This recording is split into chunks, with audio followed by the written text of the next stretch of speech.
crisis. It is, right now, the Chinese are copying from us our system that worked 40 years ago, 25, 30 years ago, and we are basically operating, I mean, it's unbelievable. The banks, would a bank today give you money to start a new small business? No, they wouldn't. Would they give an established company R&D money? To maybe look, there's none of that, boss, there is none of, everything has to be, the lawyers and the bankers have to have their asses covered. And creativity is basically moving overseas. That's why, what, in the last 8 months, I had 4, knowing that I have cancer treatment. And I might be a goner in 8 months or 8 weeks. I had offers from China and from Japan. And now the recent one from India. I'm sure some of our people, especially 2 of the programmers, Brian Dolatovsky, that after he left Williams, did some Apache helicopter software. Genius guy. And Tim Murphy. And I'm sure if Foots, any of our great programmers, our talented people in the industry would put fillers out. But so getting back to your speculation, or you know, with Pinball Circus, if Williams or the industry would have taken that step in the 90s to move pinball from a flat one play field, go up, go again in bars, yeah, people like new, they love it. You see the music venues, Lollapalooza and all that. This friend of mine's son just built a pyramid, you know, with the eye, like on a dollar bill, and the DJs sit in that eyeball, and the stuff they do with lights, and then the experimental music they do now in the mixing. And you know that, so innovators are still out there. Mankind won't change. We always look for a new exciting thing. And I think that pinball has a future. It's only going to take brass balls, also somehow convincing the financial establishment, and not just for pinball, the other industries, to you know, go back to our basics. I got a question. When you were at Capcom, you talked about Pinball Circus, which obviously didn't get built at Williams. At Capcom, you were working on Zingy Bingy. Was there ever a prototype or anything made of that? Did you ever make prototypes of Zingy Bingy? Yeah, we had 2 prototypes. What happened to them? What happened to them? They people were scared of them. People were scared. Number one, let me tell you this, Zingy Bingy, you can call Mike Stroll. He was there. He called the meeting. Mike Stroll had the first whitewood of Zingy Bingy, where basically it was a man and a woman. And the whole concept of the game, to me, my favorite show on TV were the Honeymooners. It was hilarious, okay? Or even the Flintstones. The man-woman relationship. Eternal, yeah, women think with their estrogen and their part, and men with their testosterone, and okay, we all da. So since beginning of time, Adam and Eve, the Bible, every hilarious story or every tragedy, that's why there are music, is because guys, broken hearts, everything is about that, okay? So to me, that was the quintessential, the ultimate story, and I think it will make a great pinball game at any time. And there were things in the past with the white rails that I can show you that it was touched on it. But getting back to Zingy Bingy, so I had a woman and a man, an Adam and Eve type thing, where all the mechanisms were strategically positioned in the correct locations for anatomical corresponding functions. There was a flipper for his donkey, a 2-ball lock under a flipper. By her, there was a drop target and a lock saucer. On the jets, I had those 2, I don't know if you saw those boobs that you put on a beer can on the 2 jets. Anyway, there was a wallet shot. that we all know that the women go for, the wallet shot. There was all the funny things. Then there was a button that said player one, male or female. So you could play with your girl and mess with her, and she can mess with you on the same playfield, right? Well, anyway, Zingy Bingy was played by 45 women and 45 men. Mike Stroll can tell you, he was there. He wanted once for all to know. Well, he didn't know that a week later he'd be not rehired by the Japanese, because the Japanese had enough of the Williams PIs and harassment by Williams. Williams didn't want Capcom to happen, as they gave, I'm sure, Gary over the years a lot of nonsense, either legal or illegal, and any of their competitors. And that's another reason I left them. I don't like malice. I don't, you know what? Like I said to you guys earlier, I like to see Gary, I like to see everybody in this industry flourish, because I love pinball. And I think this bullshit with cutting through and all this stuff. So getting back to Zingy Bingy, the women voted 100%, 45 out of 45, that it's a great game. On the men's side, too many managers thinking they'll be politically correct voted maybe, everybody else yes. So Mike Stroll gave it the green light. So we started on the two players. And by the way, Zingy Bingy in a men's cave or in a bar or a... No, they're both facing each other. I'll publish I have even the artwork, the whole thing. The thing is, Zingy Bingy at any point was, and also I had where you could put a bra on the boobs or take off their clothes, you know, but literally. So you can have it in one of the private clubs in Chicago or a Playboy Mansion or all that, or a smart guy's home in a basement, and or have it for a Bible Belt. You know, even have one of those. What are those called? The Arab women wear. The beekeeper. No, they are called. What are the Arab women wearing? Burqas. Even have a thing of burqa put on her. So you just see her jet bumpers through the burqa go up and down. You know, whatever, people would get it. And you know, and Why is there so little documentation of this game? what do you mean, little? You know, in Pinball Journal or, you know, Pinside. Well, let me tell you this. Jim got a story from two guys, from Mark Ritchie and from, what's his name? Steve, I don't want to say the name. Steve, huh? I'm not going to say the name. Yeah, well, no, I'm going to say the name. The big guy. The big guy that was his sidekick that stole the furniture from the sales department. That's how much older than story. Steve Richdorf. They called Jim and they told him it was a pornographic game and all this bullshit. And Capcom closed because the Japanese president walked in, listen to this fantasy, saw the game, and the decision was made in Japan. The guy never saw Zingy Bingy. And probably if he would have ordered me to get one in his house in Osaka, because I know he liked his girls. We spent some evenings together in steam houses, and anyway. So it was jealousy, and to be honest with you, at Capcom, not only did Williams make it hard, but at Capcom, again, when I was telling you guys earlier that, you know, right now, Gary's got two geniuses, Trudeau and Steve Ritchie. At Capcom, I'll be honest with you, besides Granner and Jeff Pauling Sounds, and Foots and Sam Zer,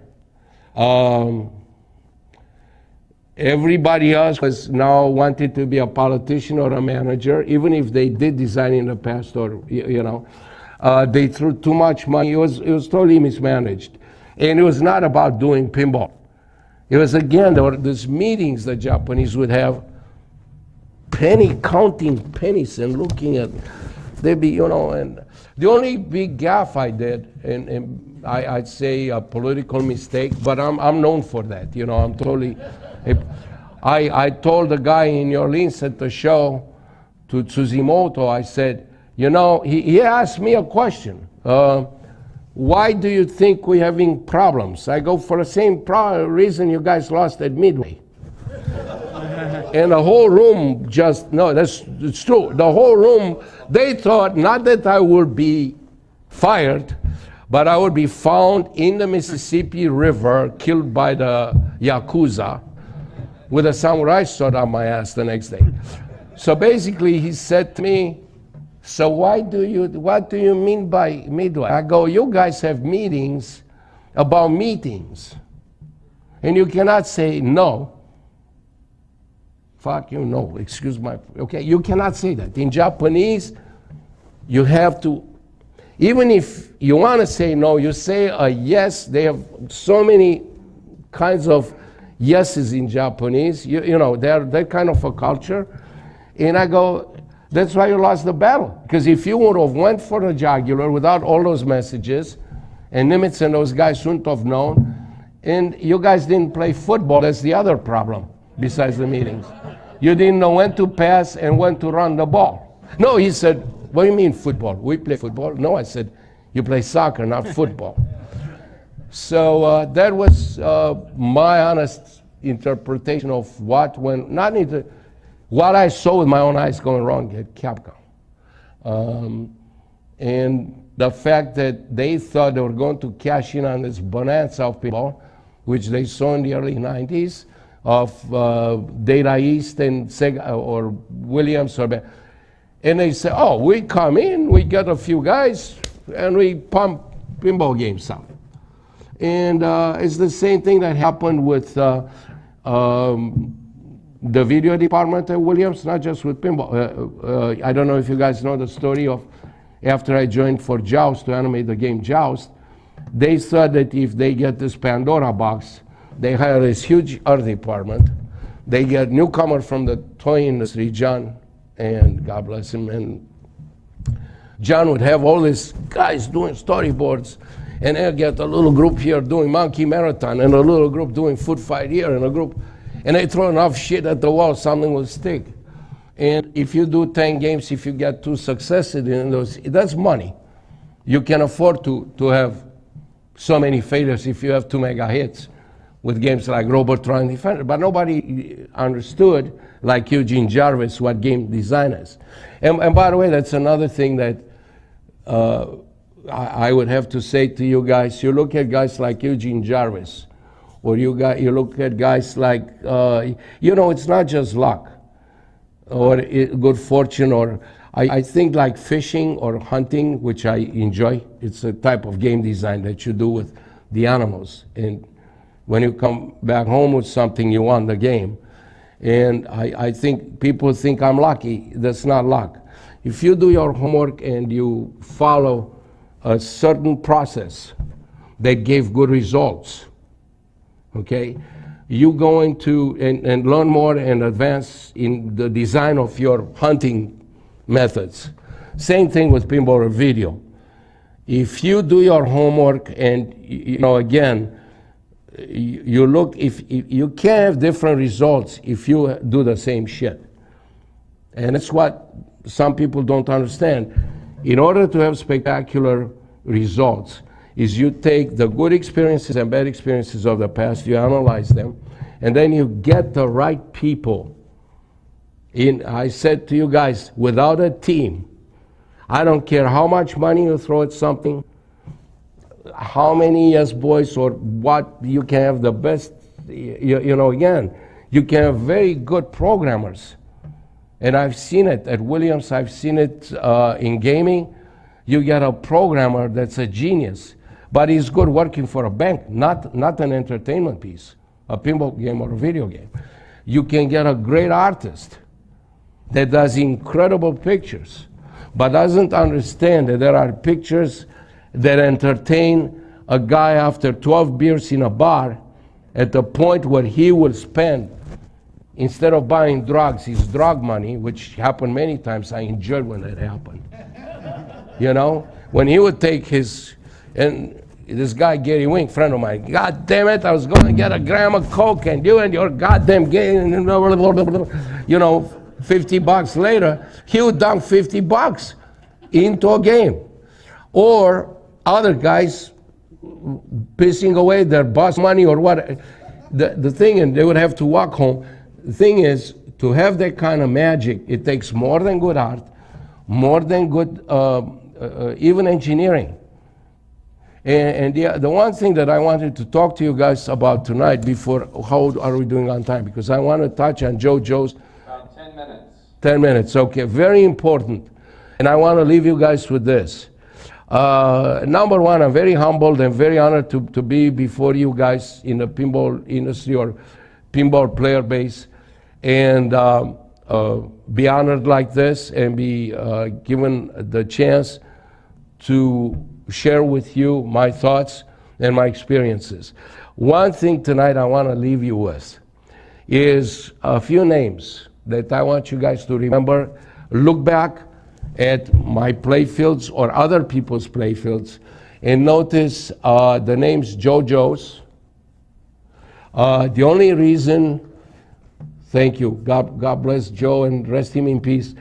The only reason Williams Electronics overtook other companies, if there was one, it was not guys like Python and Yossi Nart, it was not Larry DeMar or Bill Futzer, or great programmers. It was the mechanical genius who I think was close to Harry Williams by, you know, right there, who made all my mechanisms, my fantasies come true, and that's why I'm here. Also, very important, remember you can have the best mechanical designer, and again, the best programmer. There are three names, and I know them by first name, but Mike Wheeler, Gene Kleinschmidt, Jim is still a gunsmith and a mechanical model maker, and Mark Johnson, who still works right now at WMS Gaming, no, the new company that bought them. These were model shop guys. One night, I came with I saw the movie Mad Max, not Mad Max, Road Warrior, and I saw one of those asshole bikers with one of those crossbows on his wrists, you know, on the bike, on the way, shooting at tires. You remember the scene? And I went with a drawing, right? I went to the bike shop because I was hanging out with the outlaws. I got me an arm harness, and I told Mike Wheeler and Jim Kleinschmidt, I brought the piece of steel to machine me a crossbow that shot darts, right? Why? I go, I'm gonna go to Logan Square and scare the shit out of the Puerto Ricans. These Puerto Ricans were stealing the Mercedes hood ornament, wearing it on their chains, and it cost me $82 every time. And I would have my car parked in the Williams parking lot, but the guard at night would leave my car there. So, true story, right? So we go with this thing in the warehouse, in the factory, and there are all these boxes, right? Cardboard boxes ready to put pinball games in them, and pinball cabinets coming from Roger Duba. And there were like 20 cardboard boxes, and behind them about 10 wooden cabinets. And I go with a marker, I draw a bullseye on one of them, and I go about 30 feet. I aim and I shot that thing. And it went through all the cardboard boxes and the cabinets, and it embedded itself in a concrete wall, 2.5 inches. At which I almost pissed in my pants. I was shivering. I go to Mike Wheeler. Mike, take it and cut it in little pieces, destroy it. You must be kidding me. You have the greatest weapon on the planet. We worked our asses up. I go, I'm paying you, shut up, destroy it, right? So I gave up on the idea of going and shooting the Puerto Ricans' tires. I wanted only to get their tires, like in Road Warrior, right? So what do? I go and I said to Mike Wheeler, I bought a new Mercedes hood ornament, right? Talk about a great machine guy and a genius. And that's how good he was. He took my Mercedes. I said, I want to be able to shave with it. So, you know how beveled the Mercedes thing is? He made it where I shaved my leg. You wouldn't believe it. Ooh, I almost turned gay. I almost turned gay with that thing. It shaved. So I took the thing, I mounted it at night and left my car, like bait car. Left it in the parking lot. I come at 4 in the morning, my usual, you know, I had Frank Sinatra hours and the Rat Pack hours. I come to go to the club, because the bars were closed at 4. At 4:30, and there was blood all over my, right? So, but me, smart, I parked it with a hood ornament towards the wall. I had a designated parking. So when I pulled out, my tires didn't touch the blood puddles or nothing. I just pulled out, took off, went to this 24-hour car wash on Peterson and Clark and Ashland, okay? It's called whatever, Snappy's. I go into Snappy's, I want my car detailed. And I walked in there with a bottle of whiskey, you know, and some beers. They did it. I went home. I changed the ornament. I took that ornament and I put the hood ornament, the one that I bought for them as a model. And I took that ornament and I threw it in a sewer. The one, the model shop. I come back at noon and there's police everywhere, right? And detective cars, you know, armored cars. And I see my little Darth Vader Puerto Rican guy with his hands bandaged, sitting there showing towards me, you know. So they all descend on me and on my car, and they start looking, and I go, what's going on, right? This detective comes over. He says, what time did you leave work? I go, I don't remember, you know, as usual. He goes, this man claims there's blood in your spot. I go, what blood? You know, he goes, your hood ornament cut his hands. He was in the emergency room. We were there. I go, I don't know what he's smoking. He's fucking crazy. He didn't touch my car. Because I knew if I would have put lawsuits and right.